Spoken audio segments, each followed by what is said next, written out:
Bienvenidos a este Café IEFA, donde el día de hoy tenemos a dos especialistas en materia laboral, la licenciada Elizabeth Santoyo Rodríguez, de parte de BAMALI, la Barra Mexicana de Abogadas Laboralistas, así como al licenciado Patricio Gleason, que también tiene su despacho Laboralista Gleason Abogados. Y hoy vamos a platicar de la pensión alimenticia en materia de viudez. Adelante, Elizabeth.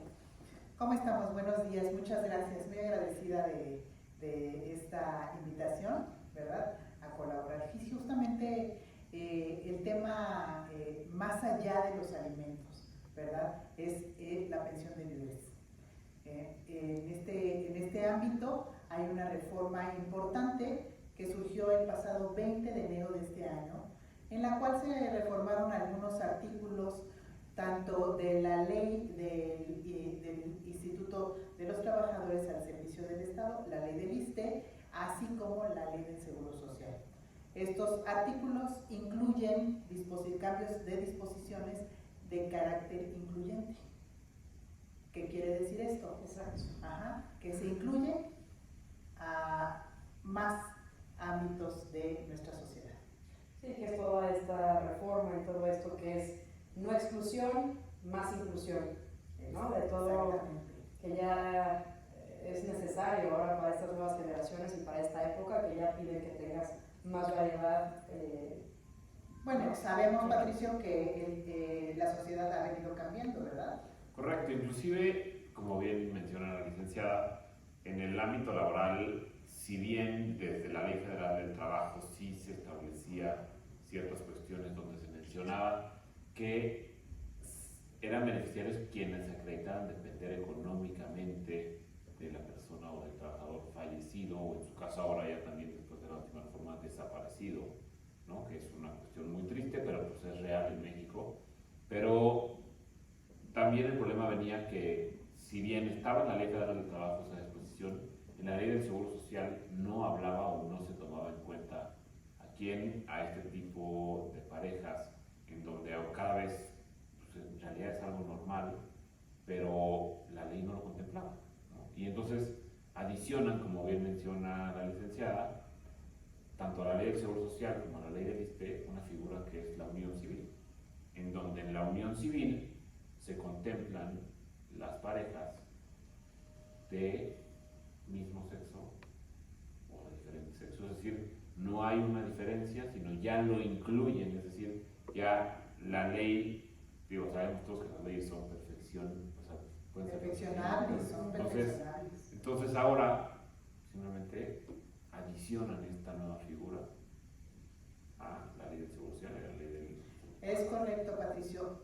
Anteriormente había diversas limitantes, ¿verdad?, para el ejercicio de este derecho pensionario, en razón de edad, de sexo, de diferencia entre hombre y mujer, ¿verdad? A la mujer se le consideraba con unas condiciones distintas en lugar del hombre. Esto generó diversas contiendas judiciales a través de las cuales se llegaron a dar conquistas laborales que dieron como resultado justamente esta nueva reforma, que además de ser expedida en enero, el pasado 21 de julio ya entró en vigor. Ya hoy en día ya ambas leyes, tanto Seguro Social como ya tienen incluido esta modificación en su normatividad, y además tienen esta parte de 18 meses para poder incluir en todas y cada una de las disposiciones, tanto administrativas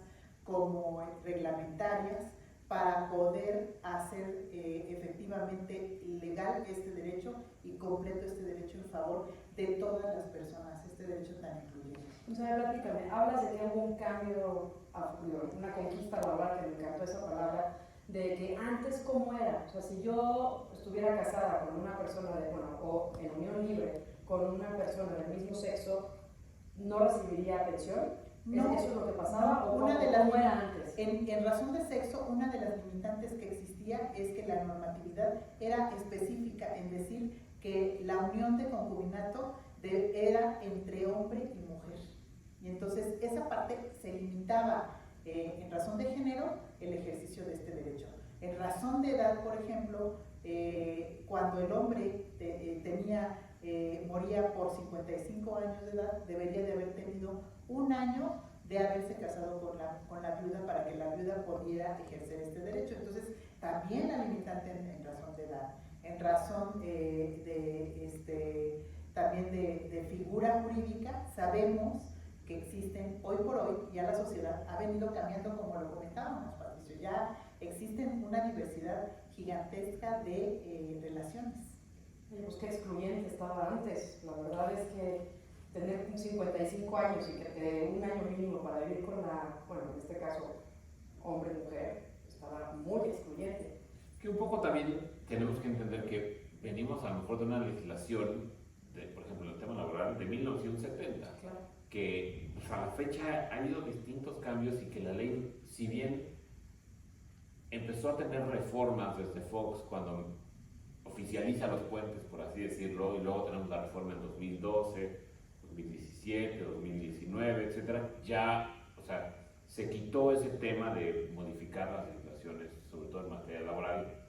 ¿Por qué? Porque era un tema de poder muy importante, el tema de los sindicatos, y a los sindicatos pues, había algunos que les conviene y otros a los que no les convenía ciertos cambios, pero también en realidad esto no solamente viene del ámbito laboral, ¿no? Viene como desde el Código Civil empieza ya a contemplarse y que inclusive ya ahorita tengo entendido que en todos los estados de la República está permitido ya el matrimonio entre parejas del mismo sexo, pero esto tiene poco tiempo en realidad, aunque es una situación que tiene toda la vida, que tiene mucho tiempo existiendo el tema de que puedan existir parejas del mismo sexo, pues no es hasta hace no menos de 5 años que ya en todo el territorio, ya se puede... Es un derecho reconocido, definitivamente. Fíjate que antes, inclusive en esta parte hay un desfasamiento entre leyes.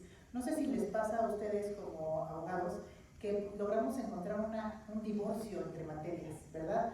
Esta parte donde tenemos en la materia civil el concubinato reconocido hoy en día en la Ciudad de México con un lapso de 2 años. Y contradictoriamente, todavía antes de esta reforma, el concubinato tendrías que acreditarlo tanto ante el ISSSTE como ante el IMSS con un mínimo de 5 años, ¿verdad?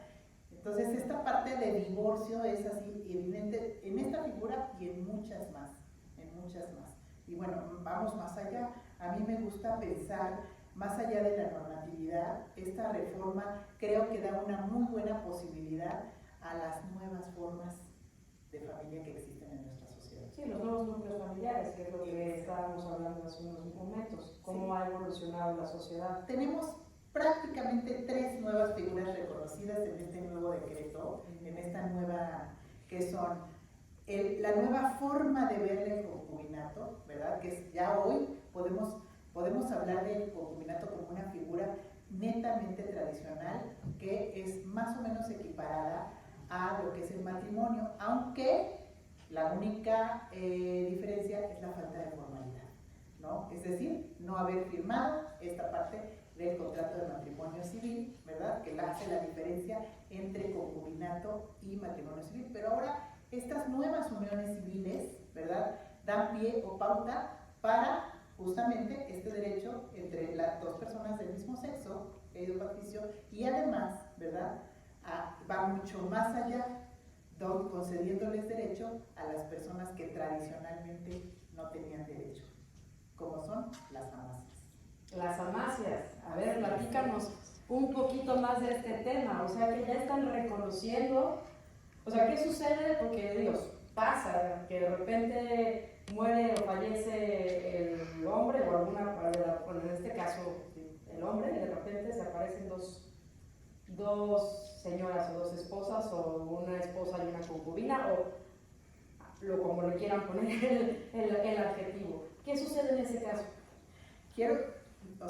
No quiero que quede estos ejemplos que vamos a dar, no quiero que queden con una distinción de género, ni tampoco que incentiven a esta parte, ¿verdad? Porque entonces ya le quitaríamos, este video perdería esa parte de que la sociedad como de manera cotidiana, mira estas figuras con un vituperio, con una marca, ¿verdad?, de ilegalidad, de que no tienen ningún derecho. El derecho se va transformando, sí, definitivamente, y tanto hombres como mujeres pueden ser tendientes a la infidelidad, ¿no? Por supuesto. Porque además todavía hay muchos estereotipos en los cuales pues el hombre no se divorcia, pero continúa y vuelve a iniciar su vida emocional, su vida sentimental al lado de una nueva pareja, y deja completamente de ver a la esposa, pero no se divorcia, ¿verdad? Porque es más cómodo no hacer el trámite,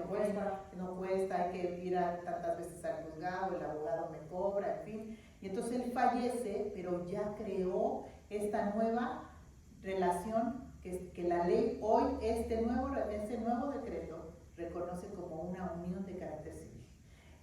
Inclusive la misma reforma dice, bueno, cualquiera que inclusive sea reconocida por las leyes o se vaya a reconocer.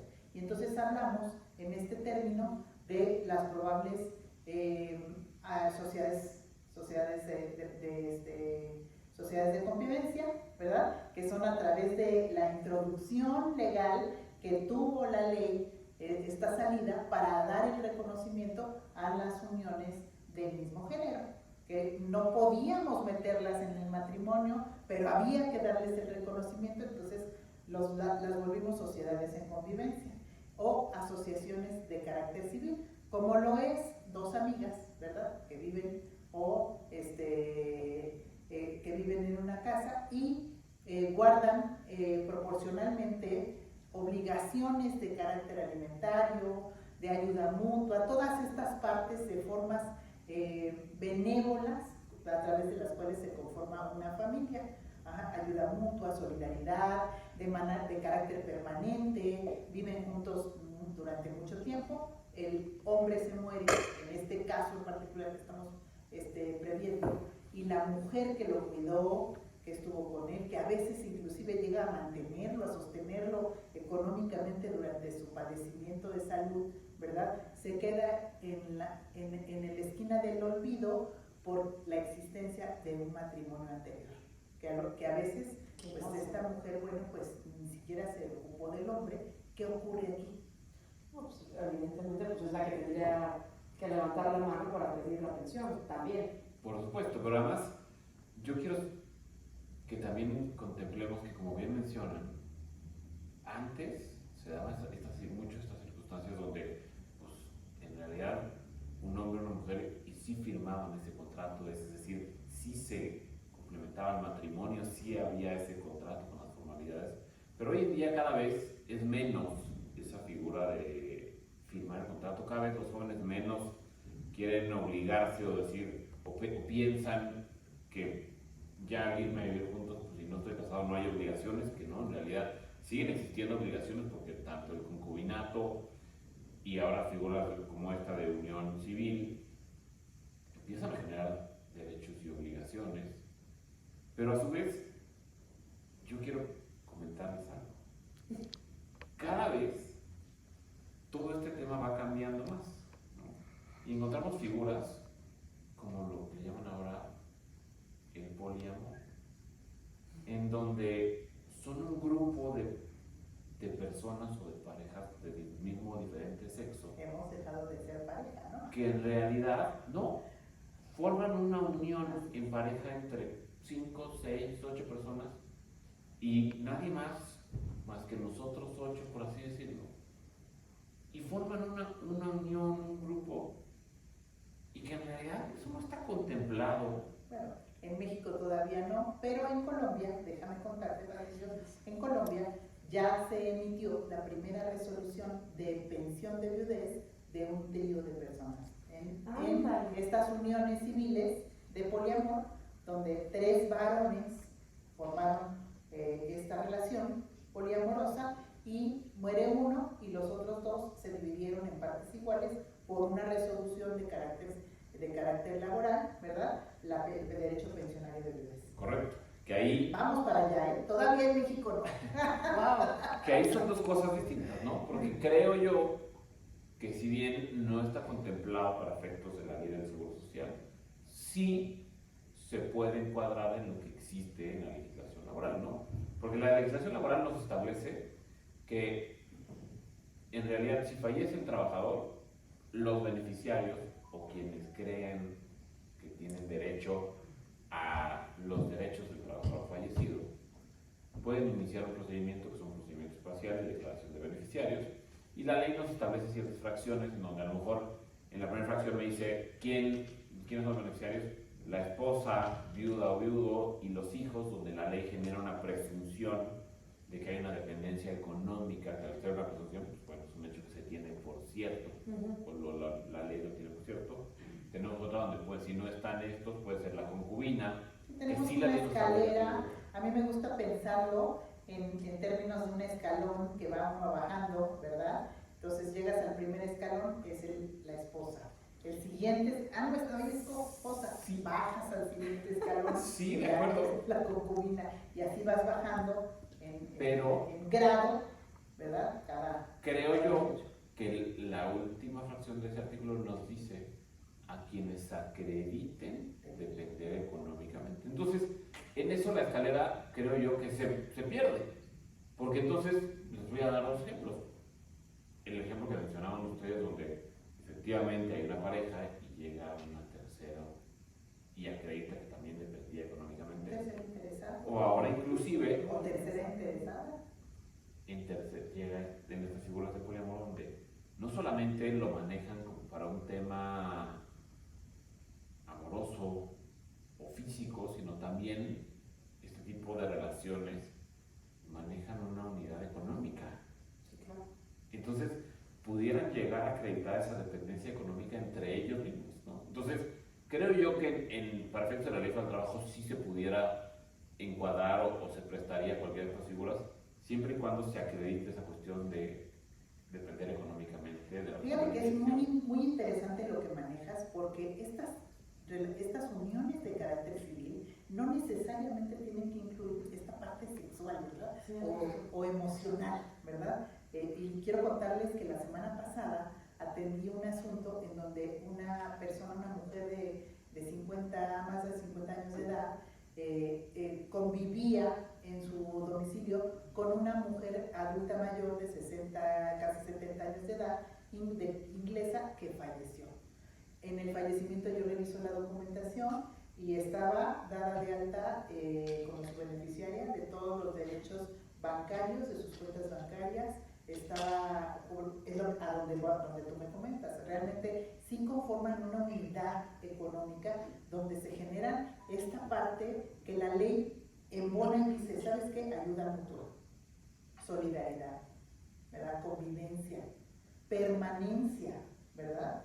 Esta parte que no tiene nada que ver a veces con lo emocional. Me decía mi clienta, es que no éramos pareja, pero todos los documentos apuntaban a que sí eran una pareja. Estamos cambiando, la sociedad viene cambiando, creando estas nuevas formas de convivencia, ¿verdad? Que no necesariamente tienen que ver con algo físico o algo de carácter sexual. No, pues qué interesante. La verdad, sí está cambiando, pero a pasos agigantados.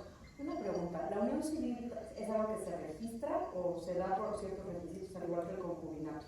¿O la diferencia entre unión civil, concubinato y matrimonio para nuestros amigos que nos están escuchando? En esta parte del decreto, la interpretación que debemos darle es, porque así lo señala la reforma, es cualquiera otra forma que la ley reconozca o no reconozca. Entonces, lo que les comentaba yo, hablamos de sociedades en convivencia, hablamos de una asociación que a lo mejor de carácter civil, o simplemente la convivencia continua bajo el mismo techo. Y hablemos de bajo el mismo techo, estamos conviviendo de manera permanente, vivimos juntas, somos amigas, en fin, toda esta parte donde la ayuda mutua, la solidaridad, el mismo decreto lo dice, y no dice, ay no, bueno, deben de tener hijos. Otra limitante que había era, bueno, la mujer que acredite haber tenido hijos, es la que va a ser la duda. ¿Qué pasó? No es necesario, hoy no es necesario. Efectivamente, si no estoy mal, el decreto te menciona dos cuestiones importantes para este tipo de uniones, ¿no? Uno, la vivir juntos, y la segunda, la ayuda mutua.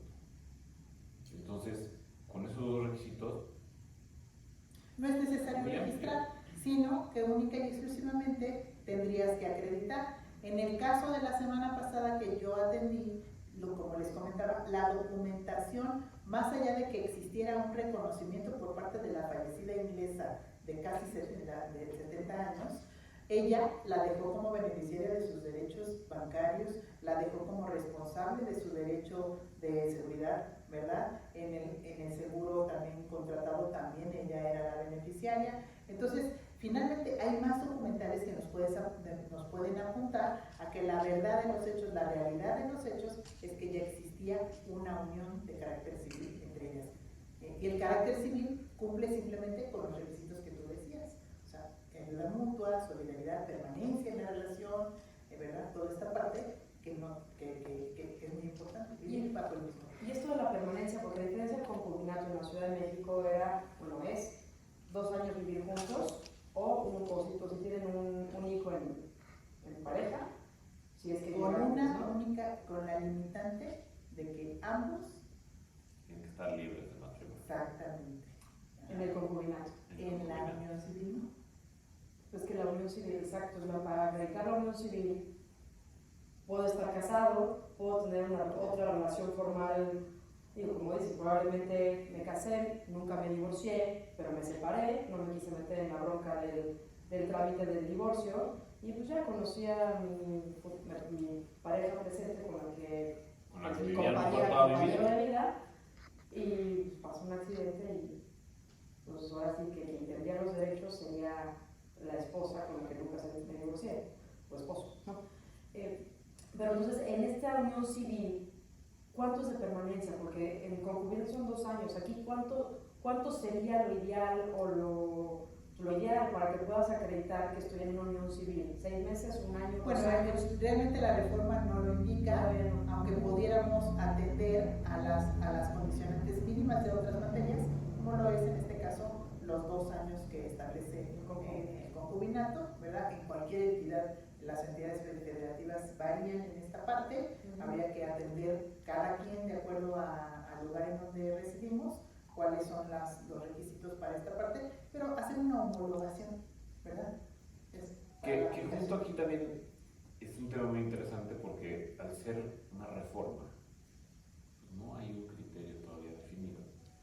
Y tanto en el ámbito de seguridad social como en el ámbito laboral, pues son de carácter federal y es la misma legislación para toda la República Mexicana. Y el conflicto que viene a surgir aquí es que en materia civil tenemos distintas disposiciones dependiendo de los estados, y hay criterios distintos, como lo fuera que puede ser 2 años, en otro estado puede ser 3, en otro 5, pero en realidad, ¿de qué dependerá que en su momento se defina o este tipo de cuestiones que son perfecciones? Fíjate que yo voy más allá. A mí me gusta pensar, como la sociedad ya vimos, ya comentamos que viene cambiando, la reforma más bien va encaminada al derecho de igualdad entre personas del mismo sexo. Esa, de acuerdo a la exposición de motivos, va encaminada a eso, pero esta amplitud del manejo de esta figura de la unión civil nos da la posibilidad, que además ya se ha estado llevando a los tribunales, y que inclusive las pensiones de bebés han sido ya por decisión judicial de la Suprema Corte de Justicia divididas en partes iguales entre Marcia y esposa. Ok, interesante. O sea, sí. Cada caso es distinto, cada caso es un caso que hay que atender, hay que analizar para poder ejercitar el derecho adecuadamente. Estaremos al pendiente de toda la evolución de esto, porque apenas se está dando, y hay muchas variantes, hay muchas vertientes, como dice el licenciado Patricio, el poliamor, ¿no? La gente que vive con 3 personas, bueno, o sea, sí hay muchas variantes que no nada más se limitan a 2 personas del mismo diferente sexo, o sea, ya el núcleo familiar ya es mucho más amplio de lo que era tradicionalmente, hace 70 años, cuando tanto el Código Civil y el laboral se crean. Desde luego, yo creo que lo importante de la idea de dejar esta parte de información relevante para nuestro público que nos hace favor de visualizarnos es que al momento de llevar a cabo el ejercicio de este derecho deben de tomar necesariamente el consejo de un profesional. Las leyes van cambiando constantemente, hay nuevos derechos por aprender y bueno, estar atentos y además tomar el consejo de un profesional, ¿no lo creen? Por supuesto, siempre. Luego eso no pasa porque es, mi amigo le pasó esto, ven, platícame, ¿no? Y te haces lo que dice el amigo, y resulta que lo que dijo el amigo, pues no. No aplicó a mi caso porque es un caso distinto, ¿no? Por supuesto, y además aquí yo quisiera tocar un tema que sucede y que se da mucho también en la práctica, que después de las últimas reformas nos pidieron a lo mejor que en los contratos estableciéramos quiénes son los beneficiarios de los trabajadores, pero la reforma nos habla que se determinen beneficiarios para el caso de desaparición forzada de un trabajador, que es un tema complicado, pero que en la práctica muchas empresas o muchos patrones toman como base nada más lo que el trabajador puso en sus beneficiarios, sin agotar este procedimiento especial que marca la Ley Federal del Trabajo y que me establece que aun y cuando el trabajador haya establecido solamente a ciertas personas, la ley protege a aquellos que aun y cuando no estén establecidos en esta legislación o en esta disposición del trabajador de sus beneficiarios, protege a lo mejor a aquellos hijos que también dependieran económicamente del trabajador. Y si yo como patrón no le pedía a los beneficiarios que agotaran ese procedimiento especial, porque es un procedimiento especial, pues es muy común en México que dicen que el que paga mal paga dos veces. Entonces, si llegara, en este caso, un tercero o una tercera con hijos que acredita que dependían económicamente del trabajador, y yo como patrón ya le pagué solamente a los beneficiarios, el tribunal, ahora el nuevo tribunal laboral, me obligará a pagarles también a aquellos que hayan acreditado. Fíjate que ahí Correcto. te voy a comentar algo. Hay jurisprudencia de la Suprema Corte de Justicia de la Nación que señala que los cambios familiares en materia familiar se considera que pueden ser cada 6 meses. Pero ¿qué crees? En materia laboral nada más tenemos un solo contrato. Porque dice la ley, es obligación patronal firmar un contrato con las condiciones de trabajo. Así lo firmes provisional y luego ya lo conviertes de carácter indeterminado. Y luego, cuando hay cambios de beneficiarios, me casé, se murió mi mujer, ¿verdad? Tuve más hijos, ya inicié relaciones con otra señora. ¿Cómo la ley no dice eso? No está en esta parte cómo hacer esos cambios adecuados adecuados a la realidad de cada trabajador. Que hay un poco también, creo yo, que es parte de una obligación nuestra como asesores, el acercarnos con nuestros clientes, con los patrones y decirle, oye, yo al menos en lo personal lo que hacemos es que les recomendamos que al menos cada año o cada 2 años hagan una actualización de datos de los trabajadores. ¿Por qué? Por cambio de domicilio, por cambio de teléfono, de familia, de que en caso de accidente, ¿a quién le llamo? Porque pues, hay ocasiones que no siquiera tenemos esa información básica, pero a su vez también pudiéramos fortalecer o decir, oye, tú me habías mencionado a estas personas como beneficiarios, ¿los reiteras o no? Que esto no nada más en materia Una laboral. ratificación, ¿verdad? Ampliación o modificación de esta designación y que puede quedar a lo mejor como un adendum, ¿verdad? Al contrato para hacer estos cambios constantes a la contratación. Totalmente de acuerdo. Sin duda, una gran conquista laboral, ¿no? Y bueno, como decíamos, busquen a sus abogados laboralistas para que los asesoren específicamente en este tema de quién recibe la pensión a la viudez, con este nuevo inclusión en lo que es la unión civil, que está muy interesante, es muy amplia y da para mucha interpretación también. Así es. Muchísimas gracias. Gracias por haber estado con nosotros en este café IEFA y nos veremos pronto para una siguiente cápsula. Gracias, licenciada. Muchas gracias. Muchas gracias.